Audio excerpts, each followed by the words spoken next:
What's up? Today we're doing the August reading wrap up, for this year, 2022. I read a lot last month. Was really happy with the amount of books I read. I read 6 books last month. Because I'm becoming, as the gardening season rounds down, I've been becoming more occupied with art gradually, and so I'm able to read more, because that's when I read the most, is when I'm painting, or drawing and illustrating and playing games and stuff like that for videos like this. So I read the most when I'm doing stuff like that. And last month, I guess I was doing a lot of painting, or a lot of stuff where I could listen to a book in the background. I was happy with every book that I read last month. I wish every month could be like last month. It was an amazing reading month. I'm in my reading challenge right now. I am 32 out of 40 books. I've read 32 out of the 40, which means I'm at 80%. And it also says here, if I read 2 per month, I'll complete my challenge, which I'm totally going to read more than 2 this month. So, to be honest, I'll probably finish it before December.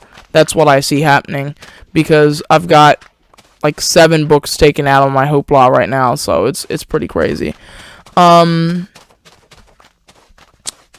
that's the extra brawls from the month of August and the instant brawls for this month.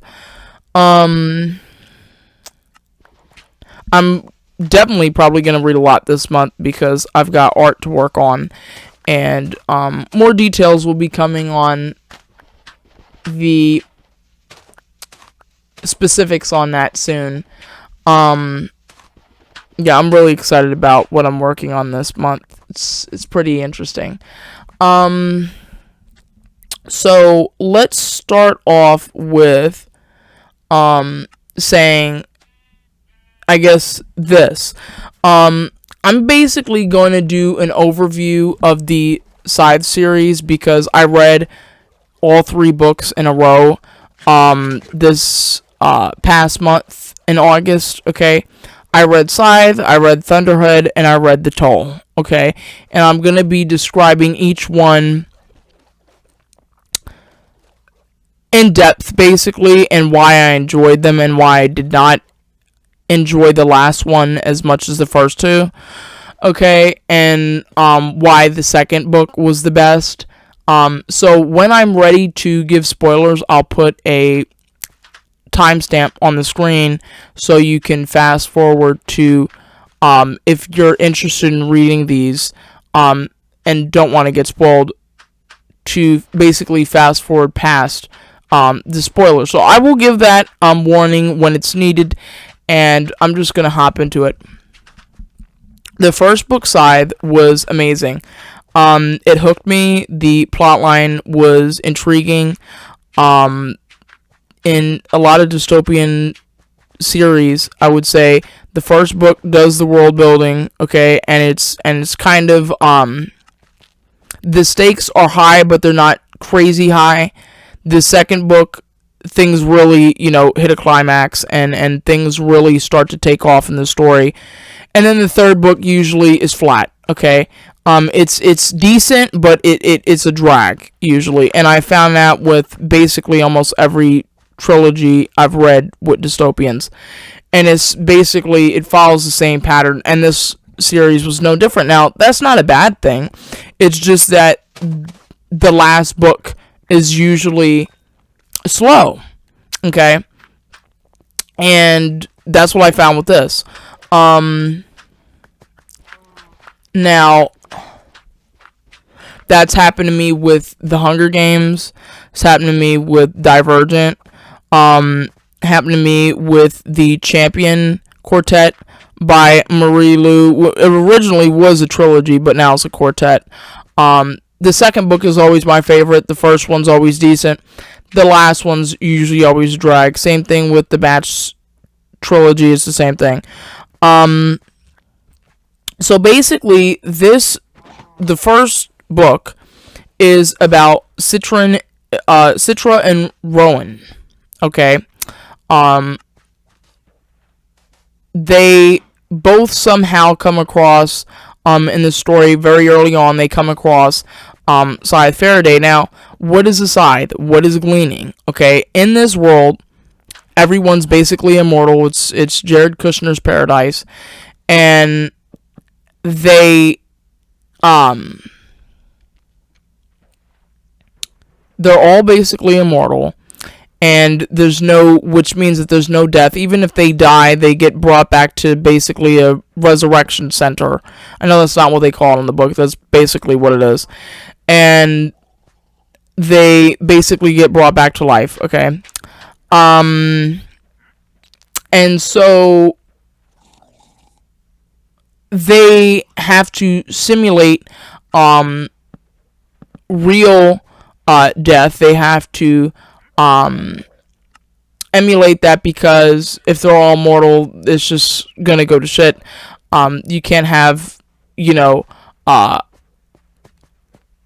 trillions and trillions of people on the planet, okay? So there's just not enough space, there's not enough resources, there's not enough anything for that. And so certain people have got to go after a certain time period. Well, each scythe gleans differently, kills differently, okay? That's what gleaning is. Killing, murdering, whatever you want to call it. Assisted suicide, whatever you want to call it. But they don't choose it, so really, each scythe gleans differently. Scythe Faraday in this case, which is the one that basically took Citra and Rowan on as his apprentices, to become full-fledged scythes. He gleans in a way in which, it's percentages, it's based off of percentages, and real life occurrences that happened before humans became immortal. Goddard just doesn't give a shit. Scythe Goddard, he's a psychopath, and he just basically does it however he wants, how many he wants, and that's just what he does. The Scythe, what's her name? Curie. Scythe Curie, she gleans in a way where, she's basically taking out the people that she thinks are miserable and have basically become miserable in their lives, okay, and complacent, and just they have no purpose, okay. So each one of the scythes has a different way of gleaning, and so that's what they do. And they have different rules that they're supposed to abide by, which Goddard does not. He doesn't care. But they have certain rules that they're supposed to follow. They have certain protocols. They have certain meetings that they attend, to discuss matters of the scythehood.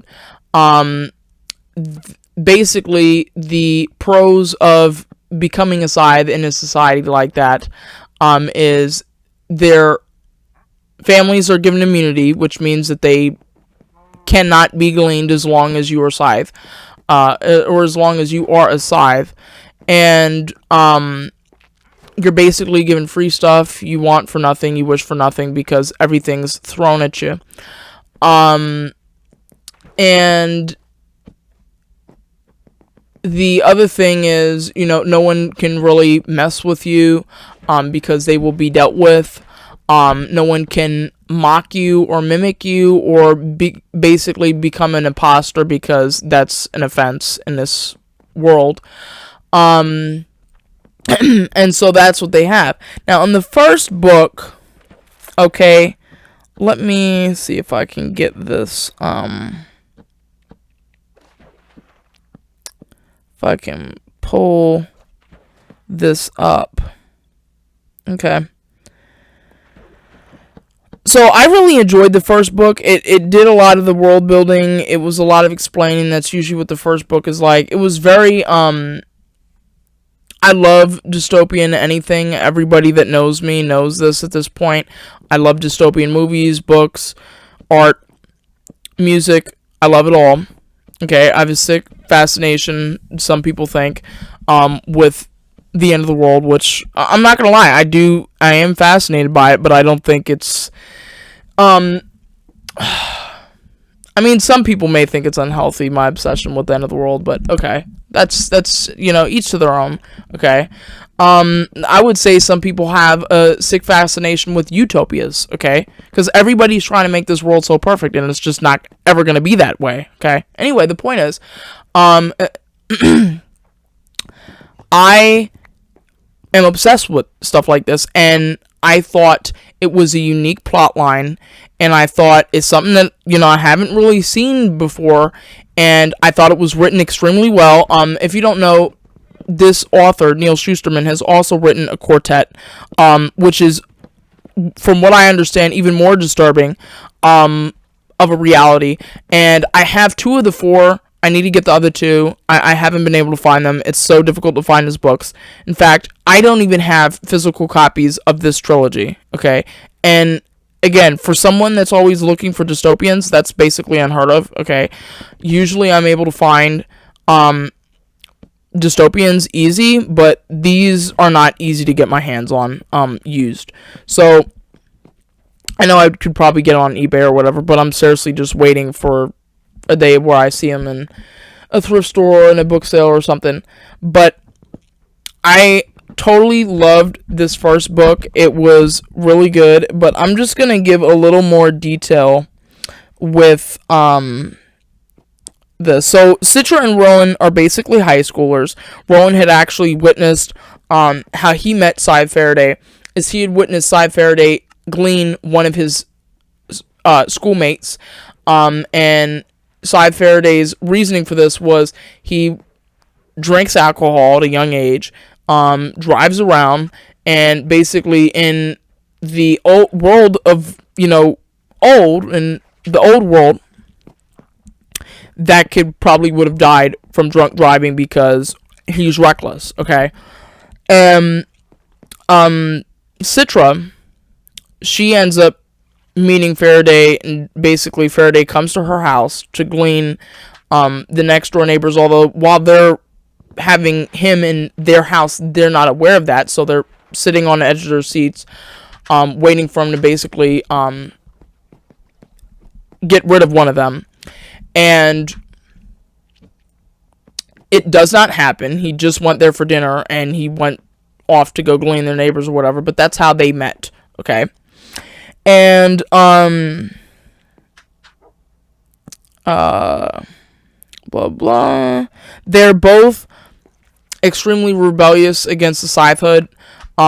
Rowan more than Citra, but, basically they both hate Scythes. They don't like the idea of them. They're just put off by them, and that's the reason why Faraday picked them. Let me see. I want to see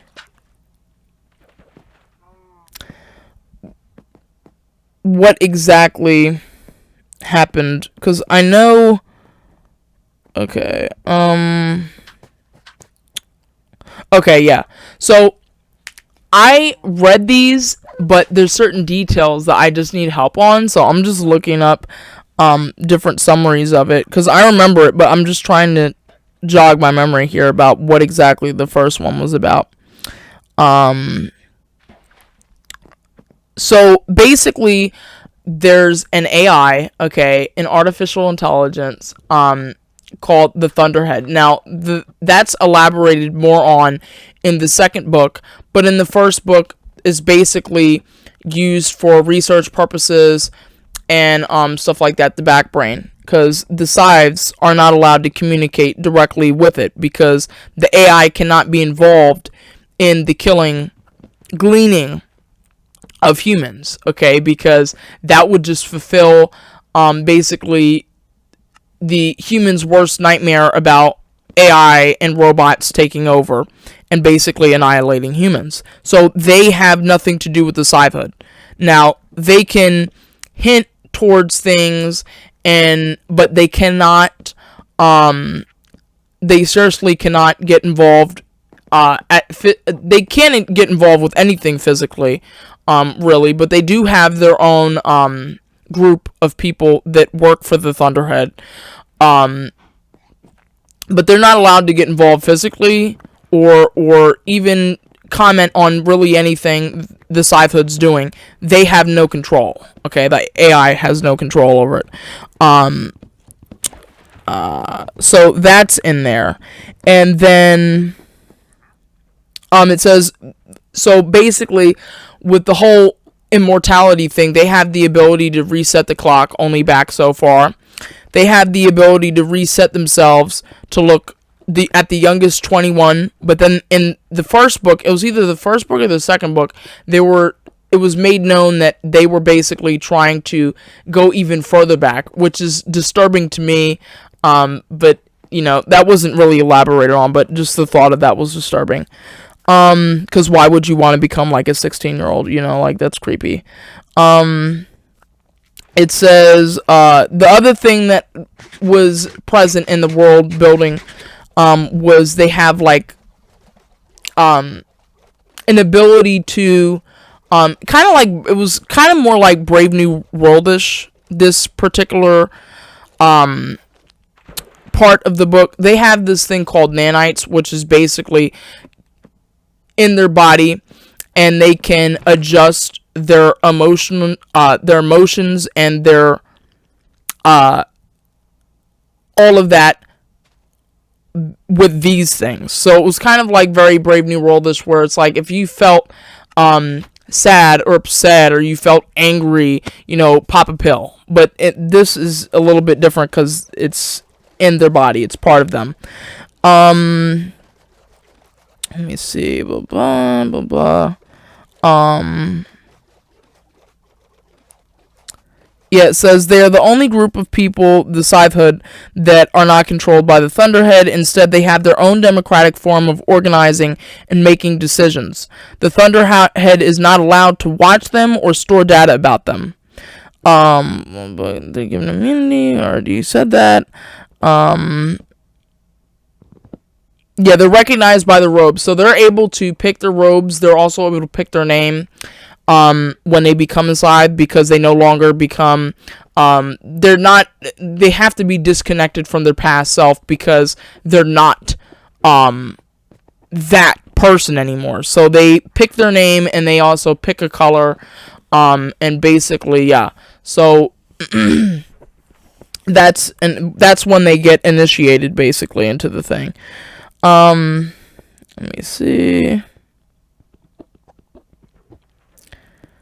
Yeah, so over time, Citra and Rowan realize that there's no getting out of becoming Faraday's apprentice, and so they just embrace it.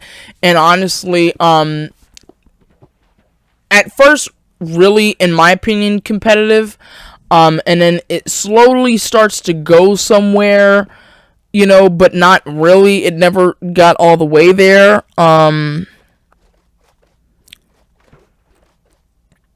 So it says they accompany, so I remember this. So they would go with Faraday on their apprenticeship, basically to see what it was like, and basically as part of their training to see what it's like.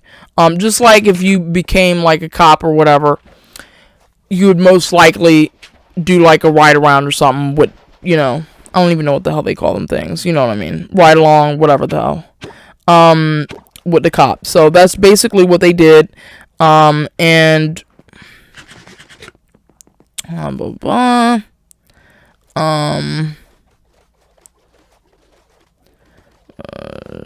Trying to remember.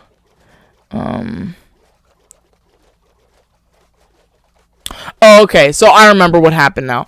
So about midway or towards the end of the book, something major happens, and I'm not going to say what it is that shakes things up, but basically Faraday was criticized by Goddard the psychopath for basically taking on 2 apprentices because that was basically unheard of.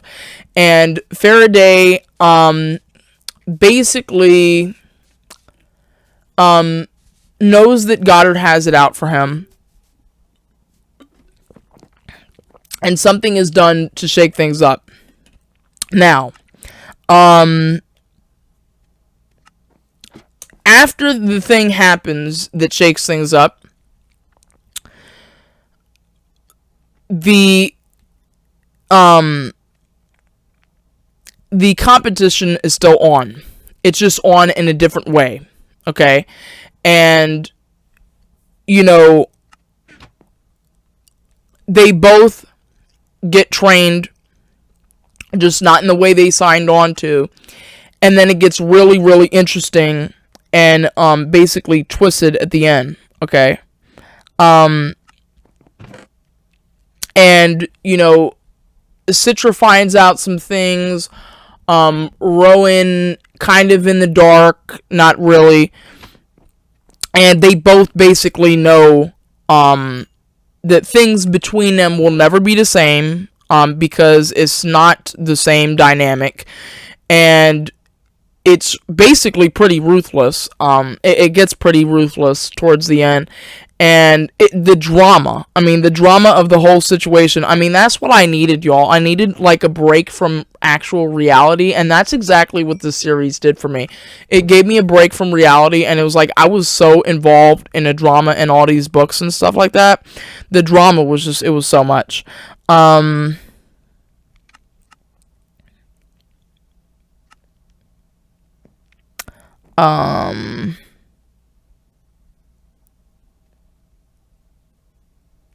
Let me see.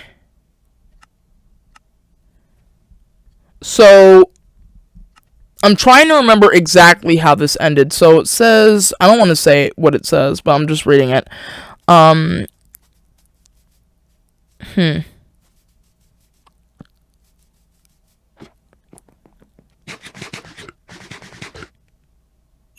Oh, okay.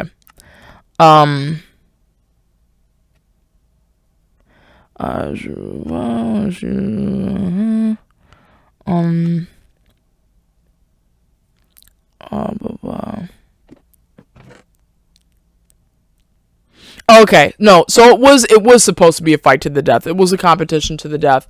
Or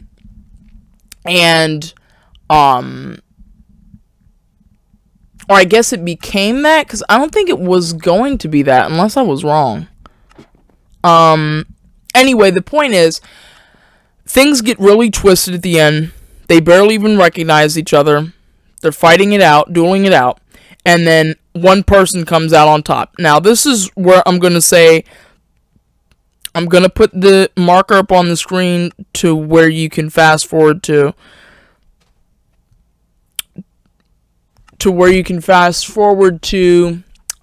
basically skip all of the spoilers for the next 2 books, because there's no other way I can't even get around spoilers when you're talking about a series, okay? So I'm just going to say, if you're interested in reading this book, you want to look more into it yourself, and you want to read it, I'm going to give you and you don't want to hear about it, I would say skip to the number on the screen. If you don't, and you want to stay here, and you have no intentions on listening to the book, and you want to hear what the series, and you want to hear what it was about, then continue listening. Okay, and if you've already read the series and you want to continue listening, go right ahead, because I'm about to get into the details of the second book right now. So, the second book starts off, Thunderhead, starts off with Rowan on the run, okay? Rowan is on the run, Scythe Faraday is dead, Goddard is supposedly dead, Citra is she's not on the run, she's basically, hanging out with Curie, okay? And she's learning the trade. Even after the apprenticeship, she's realizing, that there's certain things that she's got to be taught, or she's going to be shown the ropes by Curie officially, okay? And she will begin her path to basically gleaning and scythehood. Completely and fully. She had won the competition at the beginning part of when the competition was really heating up. Basically, Scythe Faraday had, faked his death, and he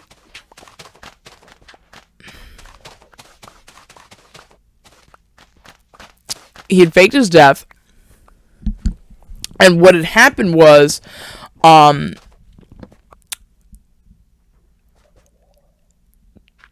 Curie took on Citra, Goddard took on Rowan, and so Rowan basically became the psychopath that Goddard was, and Citra became, she really didn't become anything. She just became wiser and sharp as attack being around Curie, because Curie was going to help her beat Rowan's ass.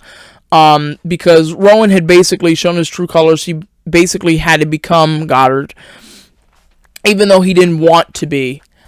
He basically became him, and then at the end, they basically, before the test happened, before the final test happened officially, Goddard had basically took him on a mass gleaning with a bunch of his other recent apprentices, now full-fledged scythes, or new scythes, I should say, freshman scythes, and they go on this rampage in if I believe it was let me see what it was, I'm trying to look what it was called,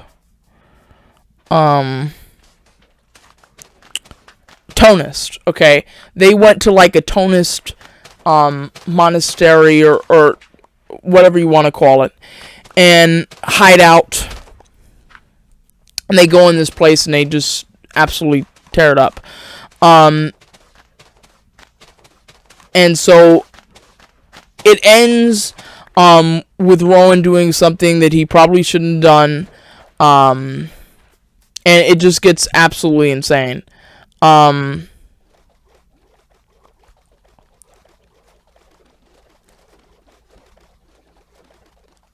And so there's just a whole bunch of stuff that happened towards the end of the book.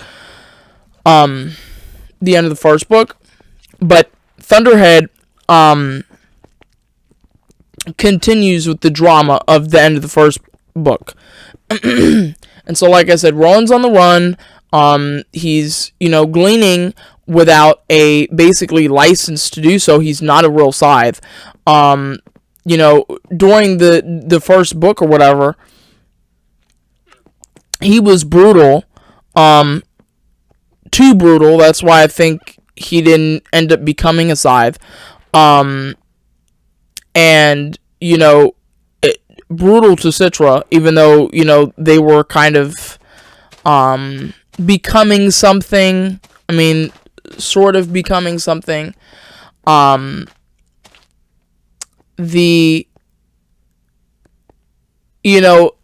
Basically Goddard weaponizes Rowan against Citra.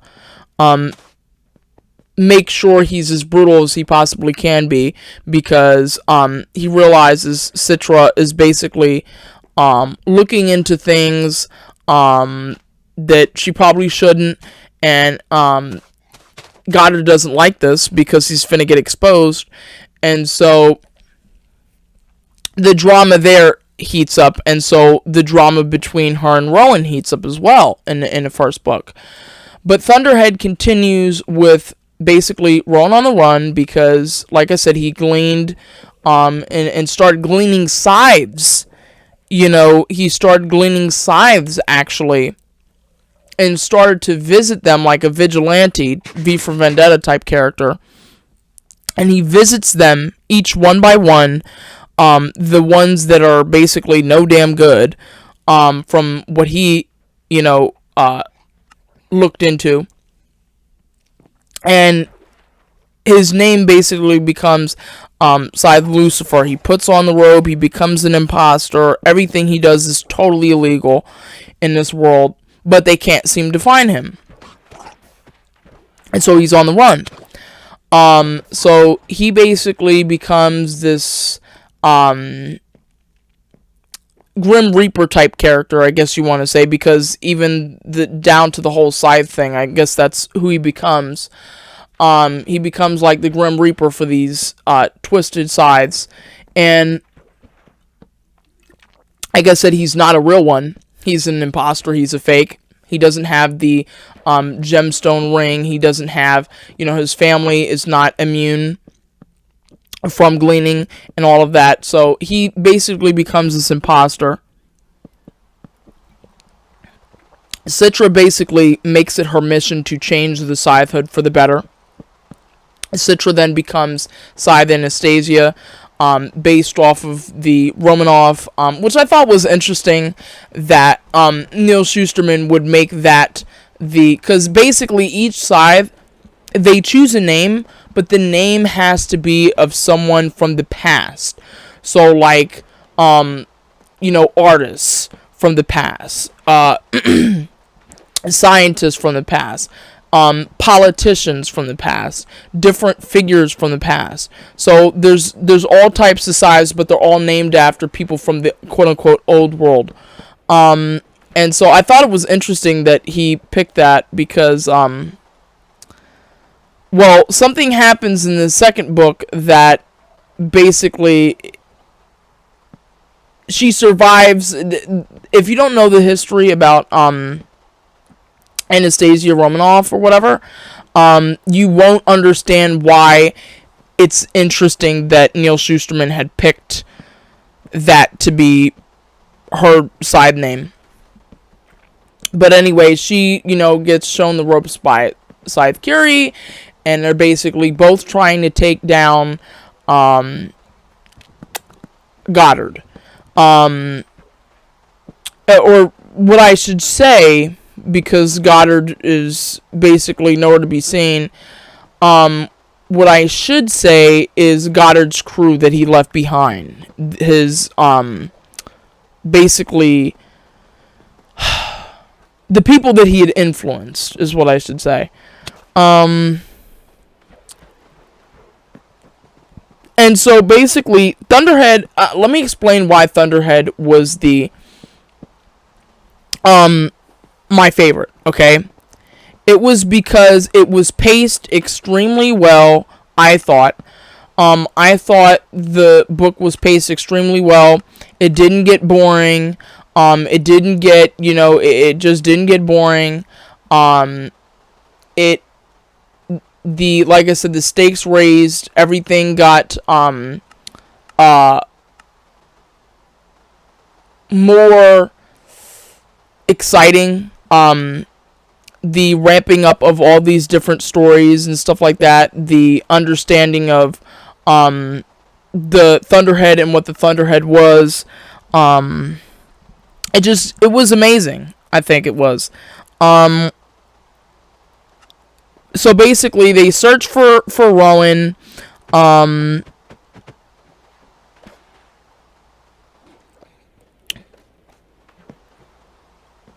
They basically search for Rowan and stuff like that. And let me see. Blah blah.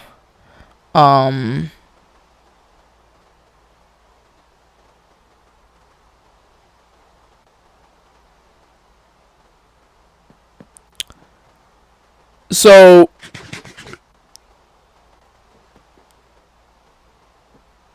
he basically escapes to Texas, which in this world, in the world of, the Scythes, Texas is basically a free-for-all. In other words, things aren't monitored as closely, and things are way different down there. They run differently. They're basically like their own country. They're basically like an experiment. And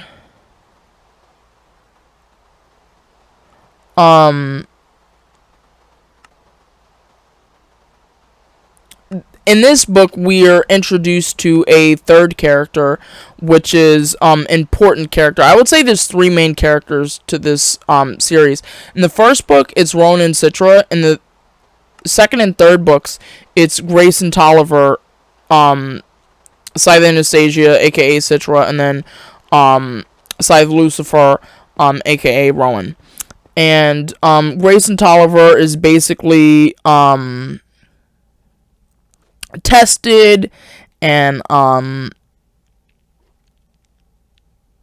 he gets involved with Scythe Anastasia's story real well. Basically, there's a whole bunch of crazy assassination attempts and on Scythe Curie and Anastasia's life, because they're just getting too involved in the Scythehood and the business there. Basically, Rowan is caught off guard. He ends up getting captured by not even the Scythehood. It's, basically Goddard and Goddard's little apprentice. Let me see.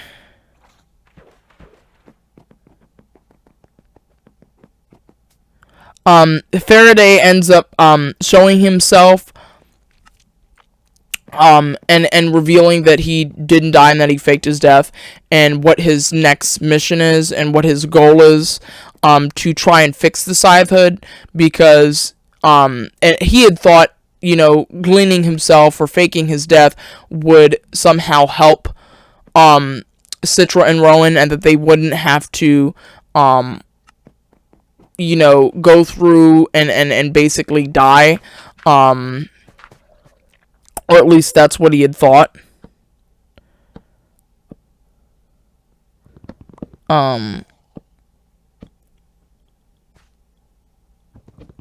And basically things just continue to accelerate and build in this story.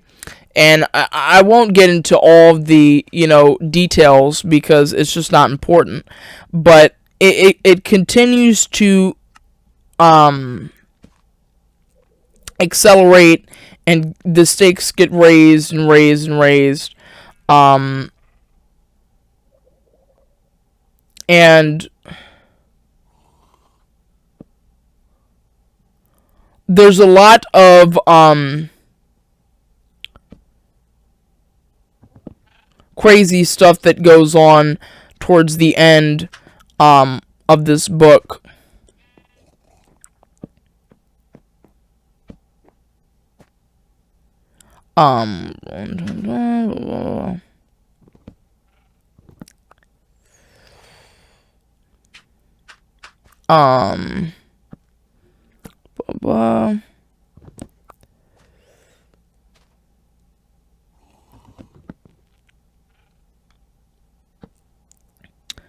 Basically, Scythe Curie and Anastasia go down these rabbit holes about Goddard and his involvement in things, and basically, again, Goddard ends up revealing himself. It gets really crazy after that happens, and there is a basically let me see what it was called. So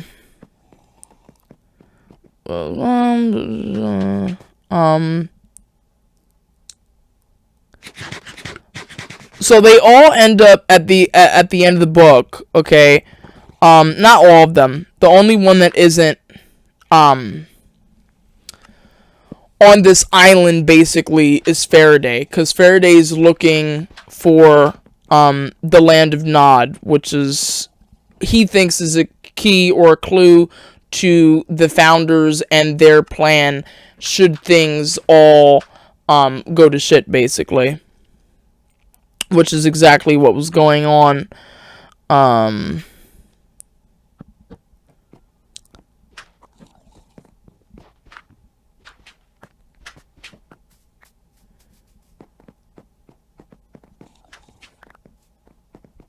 So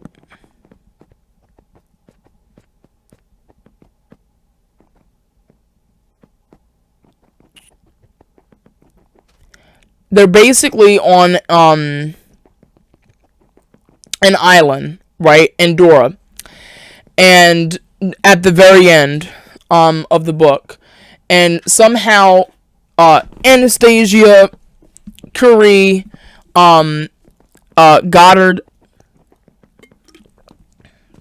and Rowan all end up on this Endora, which is basically like island, where all the leaders of the Scythehood reside, and things get really crazy. Things get really fast paced towards the end. It all starts to sink. And Rowan somehow finds Anastasia and Curie and warns them about what Goddard was planning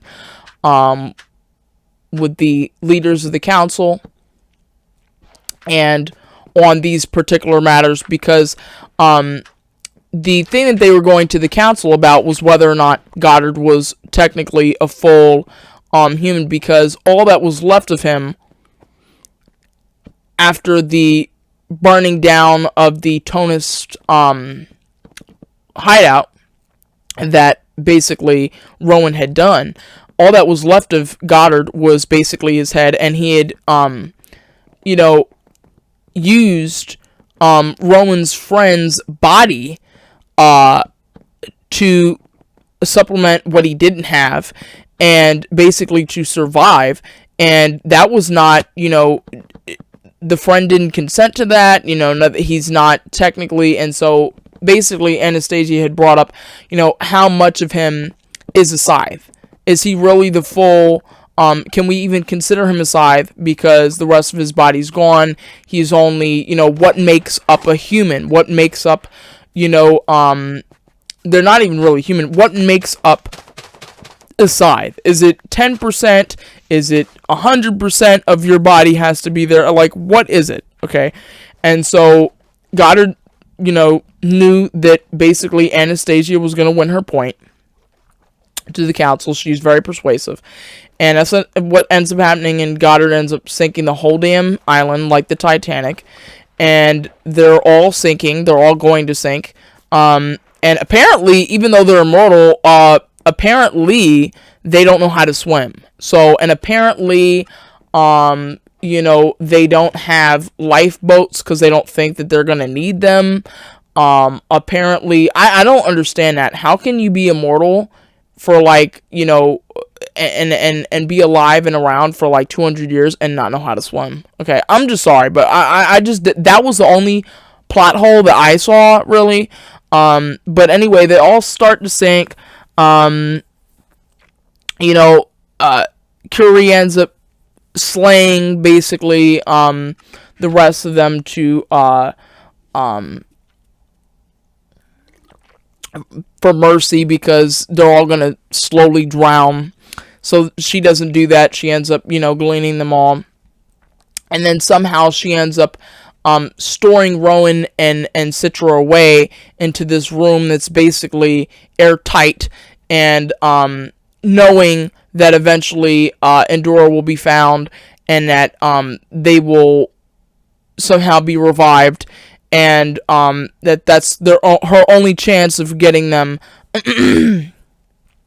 basically saving their lives. And at this point, nobody really knows that Rowan was caught. Okay. Nobody really knows that. Nobody really knows that he was on the thing. Nobody understands the full story of why he did what he did to Goddard, why he ended up where he was in the first place. So all of that is a mystery to the public, and now that the basically high sides are all gone, things have basically fallen apart in the third book. But the second book was, the reason why it was my favorite was because it was so fast paced, and it was so the characters and their stories got more interesting. And it's just like I said, it's the same thing with most dystopian trilogies I've ever read. The second book is always my favorite, and this was no different. The Toll really did not do it for me. The last book really didn't do it for me. So Endora Sinks, the whole thing's about, at that point, in the first part of the book, Rowan and Citra are basically not part of the story. It follows more of that, it more so follows Grayson and his path, because basically when Endora Sinks, judgment hit on basically the whole planet because the Thunderhead wouldn't talk to nobody and marked them all unsavory, which means that they don't have certain privileges, like they can't talk to the Thunderhead, the AI, and basically they're all under judgment except Grayson. And Grayson is the only one that can talk to the Thunderhead, or is allowed to. And the whole first part of the book explains how the sinking of Endora shaped their world. It also explains Grayson's transformation, and his communication with the Thunderhead, and what the Thunderhead has in store. It talks about the finding Endora, the expedition to find Endora, and I'm not going to say it was terrible. That's the reason why I gave it 4 out of 5 stars, because it wasn't terrible, guys. Scythe and Thunderhead were 5-star reads for me, but The Toll just didn't really, the ending really ticked me off. With the second book, it kind of had to end that way, and honestly, they both it could have been worse. He could have just ended the story right there, probably, and just said, yeah, the end, Citra and Rowan died. And so did Curie, and then Faraday is the only one left, and he could have went that route. Or he could have went the route and just said, they're all dead, this story's over. So it didn't happen that way, though. They end up finding Endora in the third book. Except, the thing is, like I said, nobody really knew the full story about Rowan, and no one really cared because he was committing unlawful and illegal acts anyway, so they didn't really care what he had to say. But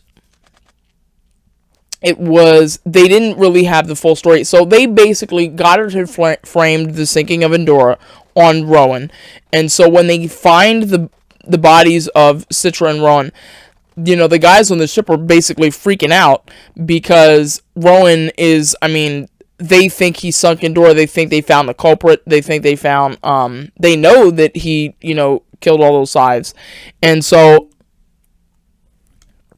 they're happy about Citra, but they're not happy about Rowan. And they don't know what to do, because, it's years later. The third book is set years later, which, again, I don't like the time jump. Even though they're all mortal and stuff, I just don't like the time jump, really. I think it's, to be honest with you, I don't think the time jump makes sense, because they know where Endora was and they know where it sank. So how are you going to tell me that it took them that long to find it? It just doesn't make sense. That's the one thing that I don't like about it as well. Unless Endora is a moving island, which I don't think it is. I thought it was stationary. But anyway, the point was just small little things like that tick me off. They find Endora, they find Rowan, they find Citra. They're happy about finding Citra, Anastasia. She basically became, a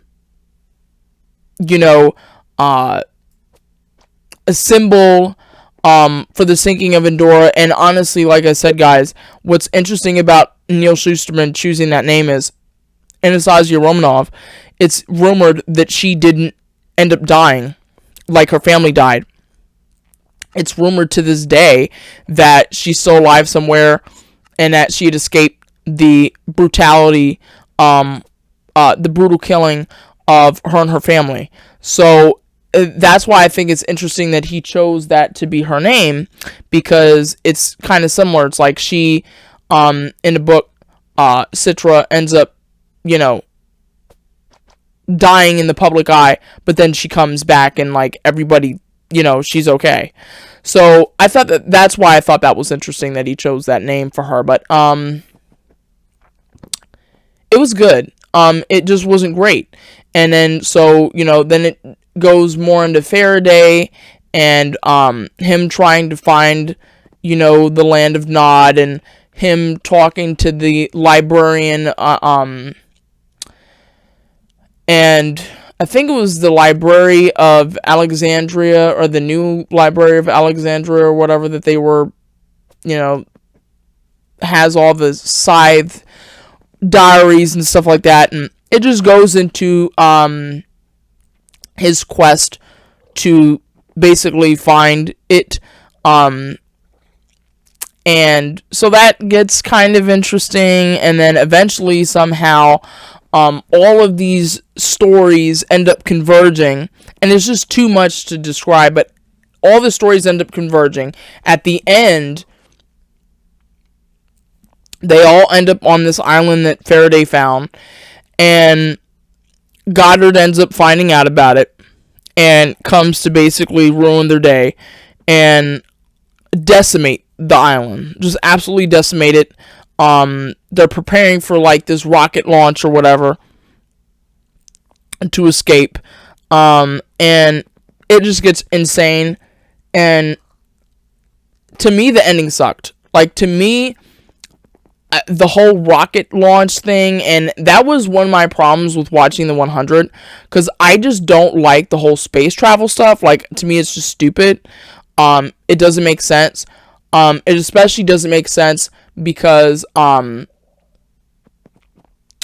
they could have just had a regular solution on Earth for what was going on that Faraday, found or whatever, some shit like that. Like, I don't know why it had to be rockets, but it was, and I just didn't like, and I also didn't like the Rowan having to wait to basically speak to Citra again after they were already basically in a coma for 3 years. They come back, they do all this stuff, go on this island, end up becoming under attack by Goddard, and then for them losing, Curie and all this stuff, and it was just so much loss, and then to go right back into that at the end, really, in my opinion, that ending was so, it was so, in my opinion, for how good the first two books were, I thought it was a very weak ending. I thought it could have been way better. I thought it was kind of a easy way to try and end the series. I thought it could have been done so much better, is what I'm trying to say. And I know based on, from reading the first two, that the third one could have been way better. Like, way better. I was disappointed. Very disappointed by the ending. And just for them to be in a coma for 3 years and then have to deal with that for an even longer period of time. Like, I think it was like 100 years or something that Rowan had to wait for them to get to whatever planet and everything like that, and just to just leave it like that and not continue the story and say, okay, this is what the planet looks like, this is what it looks like on Earth, blah blah. It's just so irritating. It's just like I said, the only thing I really have to compare it to is the 100, okay? But even with the 100, they have two plot lines going on at the same time. They have what's going on in space, and they have what's going on Earth. And then eventually those two combine and merge. But in the book, why it was so frustrating at the end to me is because we don't get any follow-up on what happened after, like, just to end it be like, oh, you're back, honey, after like 100 years. Thank God you're up, Citra, and then to not even tell her, to not even, like, for just all of that to be, it was just so, I just hated it. And then for us to get no follow-up on Faraday and what's going on Earth, for us to get no follow-up on basically Grace and all that stuff and all the people that had escaped the island or whatever, it was just really frustrating. Like, I just didn't like the ending at all.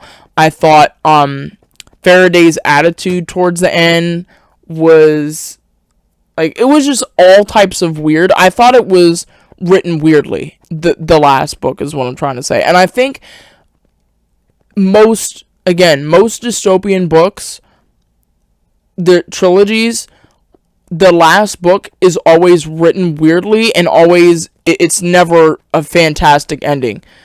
Like with Divergent, the Divergent series, Allegiant ended pretty terribly, I would say. Now it gives some closure, and that's my main issue with this one, is that the Toll gave, like, zero closure at the end. Mockingjay, the ending kind of sucked, but it also gave closure, okay? There's certain things that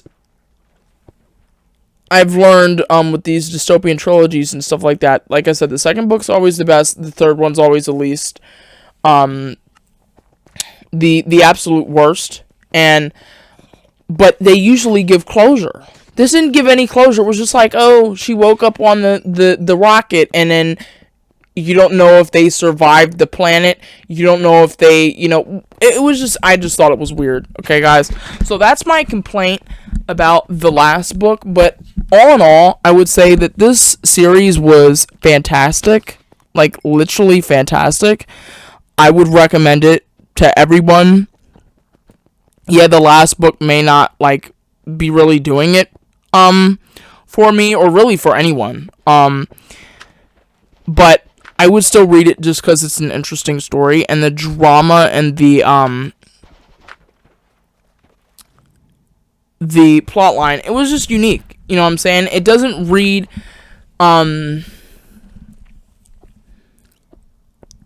it's a concept that's never really been explored, and I thought it was a cool way to explore it. The whole, what if humans become immortal, and then what happens then question. I thought it was an interesting read.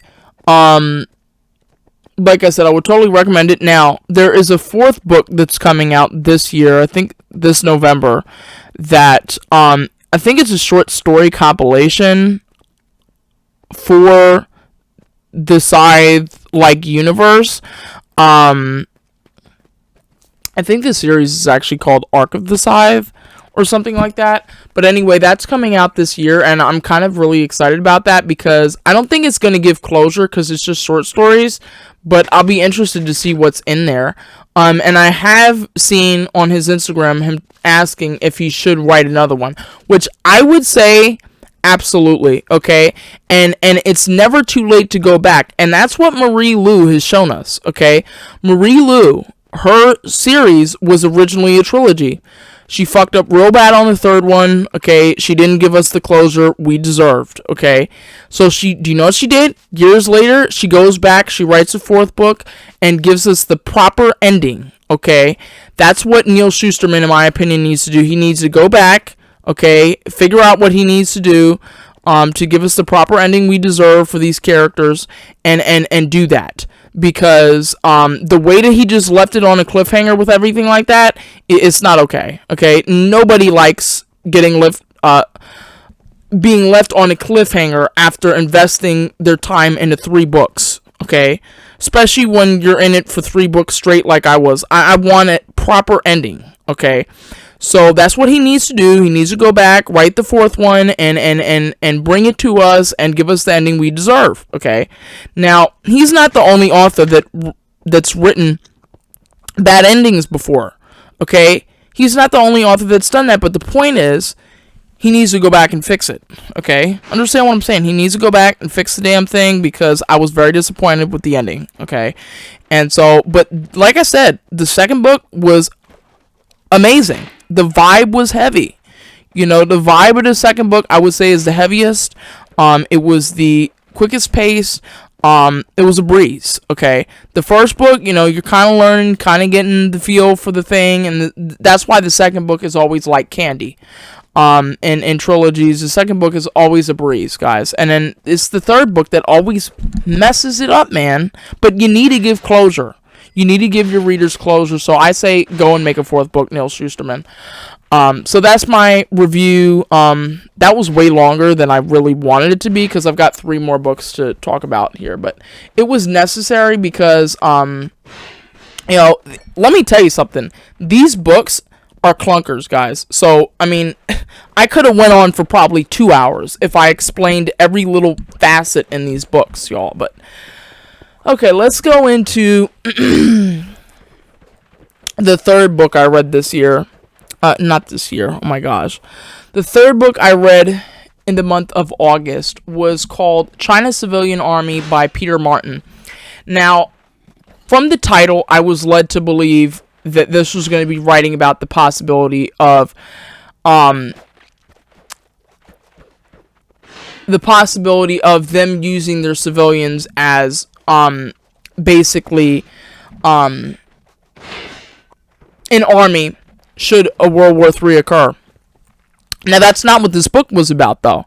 But I was still thoroughly surprised after reading this book. Now, like I said, to be honest with you, the title is kind of interesting, but the title is also, misleading, but it's also kind of accurate in the same time, and I'm going to explain why. This book is about the ambassadors and the basically, I want to say ambassadors is another word that I'm looking for as well. Let me see. Diplomats. This is about China's diplomats and ambassadors, and this book is amazing, guys. It not only focuses on that, but it also focuses on what China was like during the days of Mao Zedong and the communist revolution and the early days of it, and it talks about the history, but the main focal point of this book is about their diplomats and ambassadors and how they are controlled at every which way by their government. It's a book about control. It's a book about struggle. It's a book about where these people came from. And so let me just read the description for you so you get an idea. China's civilian army charts China's transformation from an isolated and impoverished communist state to a global superpower from the perspective of those on the front line, China's diplomats. They give a rare perspective on the greatest geopolitical drama of the last half century. In the early days of the People's Republic, diplomats were highly disciplined, committed communists who feared revealing any weakness to the threatening capitalist world. Remarkably, the model that revolutionary leader Zhou Enlai established continues to this day despite the massive changes the country has undergone in recent decades. Little is known or understood about the inner workings of the Chinese government as the country bursts onto the world stage as the world's second largest economy and emerging military superpower. China's diplomats embody its battle between insecurity and self-confidence, internally and externally. To this day, Chinese diplomats work in pairs so that one can always watch the other for signs of, quote, ideological impurity. They're often dubbed China's wolf warriors for their combative approach to asserting Chinese interests. Drawing for the first time on the memoirs of more than 100 retired diplomats, as well as author Peter Martin's first-hand reporting as a journalist in Beijing, the groundbreaking book blends history with current events to tease out enduring lessons about the kind of power China is set to become. It is required reading for anyone who wants to understand China's quest for global power as seen from the inside. Let me tell you something, guys. This was an amazing read. That's exactly that last bit I just read there is absolutely true. If you're looking to find more on the inner workings and actually understanding how that machine operates, let me tell you, this is an eye-opening read. It shows you how poorly they can treat their own. They just don't care. How poorly they treat even their own diplomats, y'all. And, the history of what Mao did to the majority of them, is just, it's not even, a question on whether or not, they have abused, their own people on the world stage. This is the type of stuff that, people should be really concerned, about China becoming as big as they are. And I'm not talking about the Chinese people, I'm talking about the Chinese CCP government, okay? What they have done to their own people is just unbelievable. And you're going to want to read this book to understand fully the control at every level. The way that they eat food, to how they dress, to how they interact with other world leaders, and stuff like that. And they're constant trying to defend their nation and their nation's dignity and respect and pride, all of this stuff. It was just a very fascinating read, and it went into depth about where these people came from and how they came about on the scene. It's not like in America where they're super pampered for this role. A lot of them were just regular, nowadays that's more so the case, but, in the earlier days of this communist regime, it was like your regular Joe that was somehow, some way got in there and their families were starving to death and all this stuff, and it's crazy reading this, how a lot of their practices, like, this description says here, has stayed the same. A lot of things have changed, but a lot of things have really stayed the same. So it's a really fascinating read, and I would totally recommend it. Again, I was expecting them to, based on the title, talk about something totally and completely different, but after reading this, I'm kind of in a way glad it was about this, because it's eye-opening, as to how things run and are controlled, and every little piece of their lives is controlled. And so, that's what people over here in the West need to understand about China and about this. They are not the freest nation in the world. I don't care what Nancy Pelosi goes up on stage and tells you. Okay, it's not true. It's a lie. They are the most controlled, oppressed people on this face of planet Earth to this day. To this very day. And it's been going on for too damn long, and I'm sorry. Somebody needs to start talking some real shit about, what's going on in China. Okay, what I'm seeing going on right this very moment while I'm recording this is unbelievable. People over here on the West couldn't fathom the brutality. So, I think Americans need to read this book and need to understand, it's not a fairy tale over there. It's not rainbows and gumdrops when it comes to the CCP. And how they treat, their civilians and diplomats and political leaders, and their financial leaders, that should just show you, how the CCP really doesn't care as long as they, meet their goals. They don't care who they have to run over with the tank. They don't care who they have to hurt, harm, maim, and dismember in order to get to where they have to be, or where they think they have to be in the world, on the world stage. So this is a very enlightening read, and I would recommend it to anyone. I've rated it a 4 stars. I honestly probably should have gave it a 5 stars, but whatever. The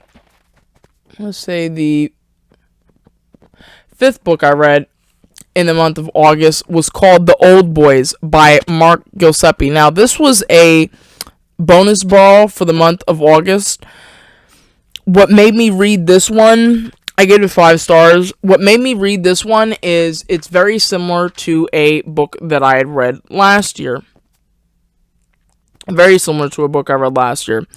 It's about a group of boys that do some really twisted shit when they're young, and then end up getting found out for it. This is very similar to the one I read last year. And they get found out, and basically, the only difference, well, it's not a difference, actually, it's a similarity. In the book that I had read last year, which, let me see if I can find what that book was called. Let me see. Let's see.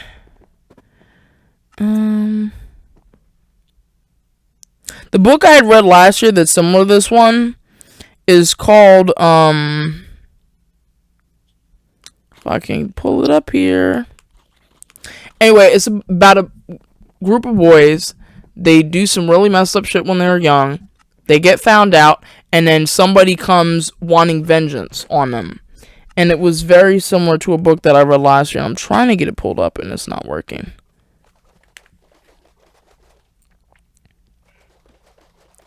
If I can just scroll and find it.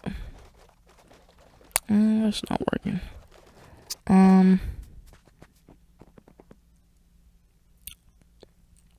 Let me see. What was the book called that I had read last year that was so similar? Favorite Sons. It was very similar to Favorite Sons, and that's why I really liked it. And that was on my top 5 for last year. And this one, I wouldn't say it's as good as Favorite Sons was, but it was pretty comparable. Now, again, now there were certain parts of this book that were extremely repetitive. Like, what the main character, I think the main guy in the group, Jay, he was extremely repetitive in this book.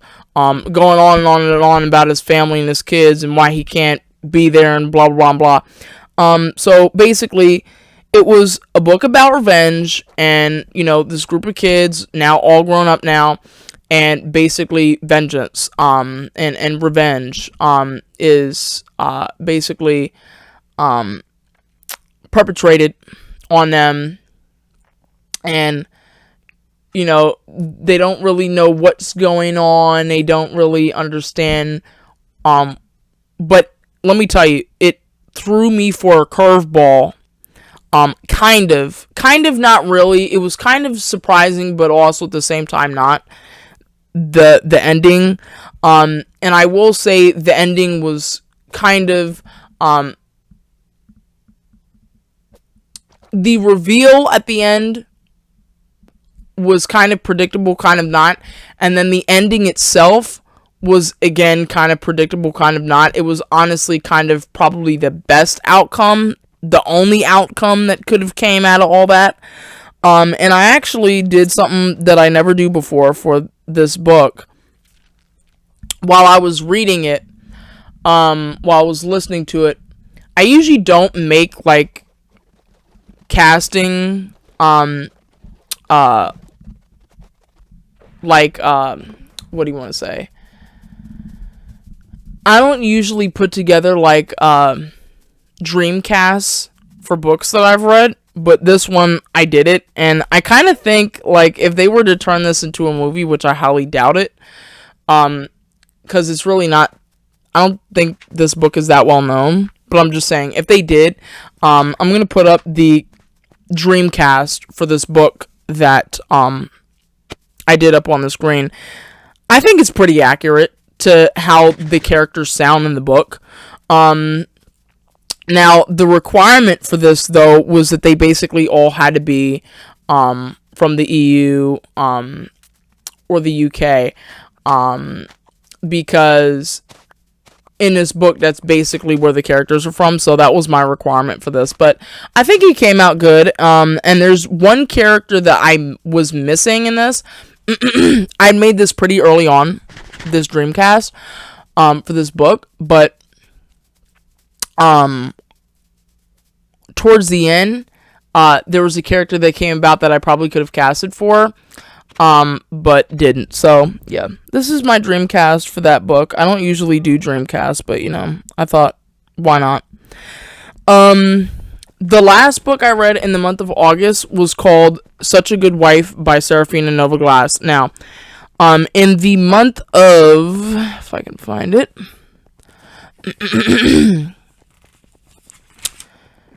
and, by the way, I'd rated The Old Boys, 5 stars. Now, I had read another book by Serafina Novaglass in June, which that book was amazing. Her writing was amazing, okay?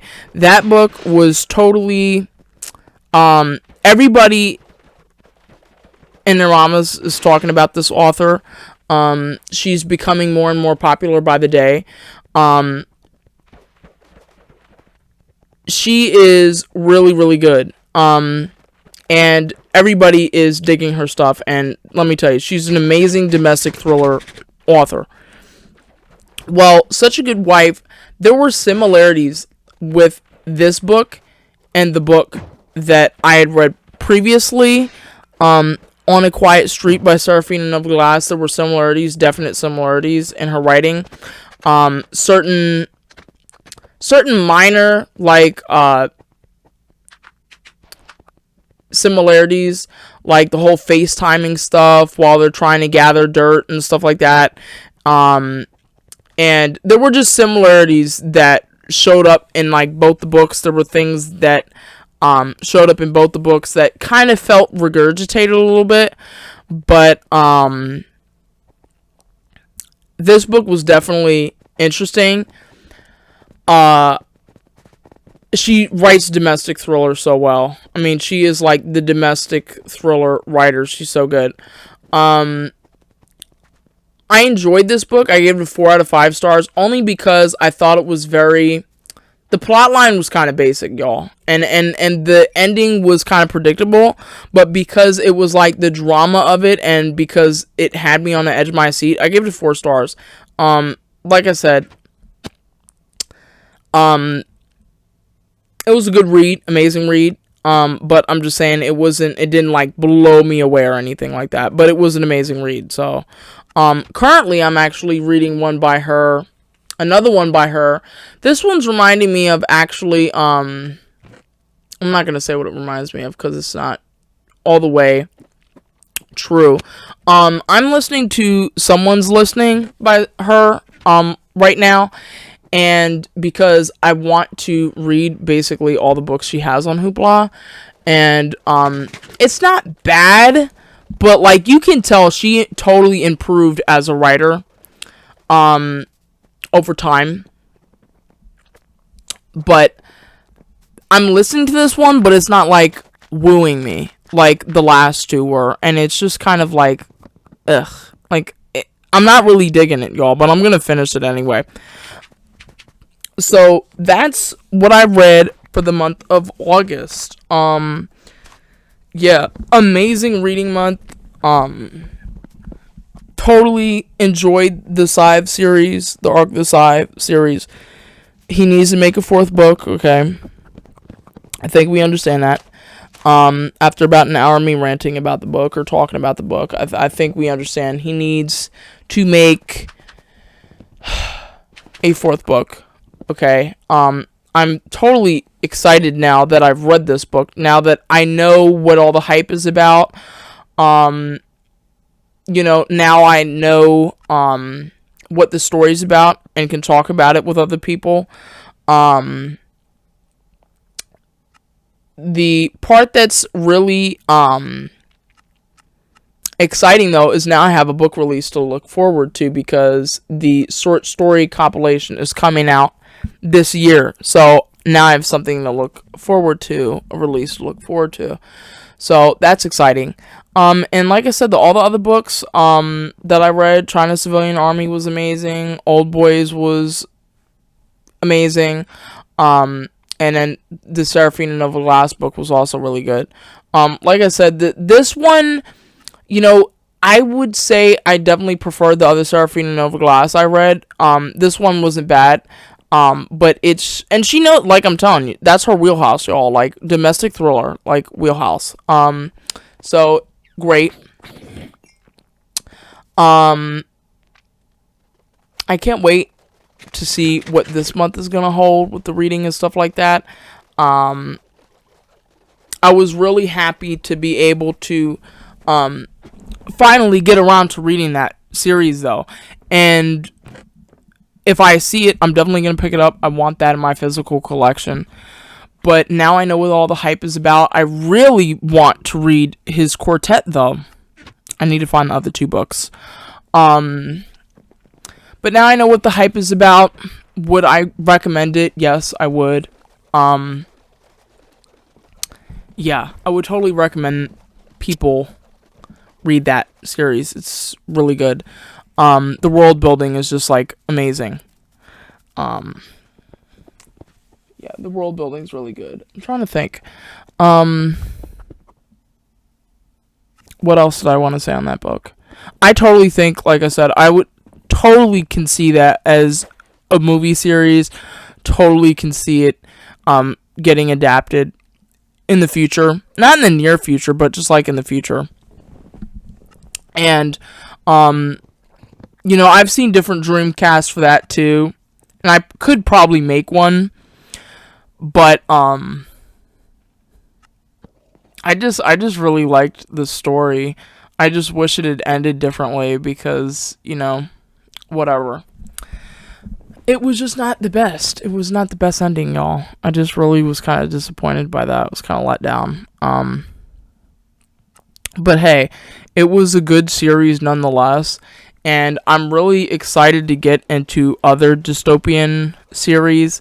It's a commitment when you do that, though. And because I didn't have the physical books, I felt like I could just listen to the audiobooks. And I'm glad I did that. It's so difficult to find dystopian audiobooks, though, that I'm able to access online. The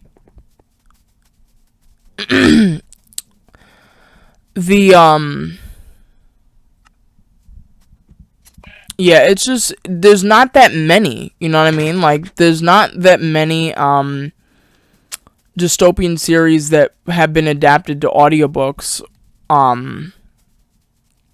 So I'm always looking for stuff like that, and like I said, I was very happy with that.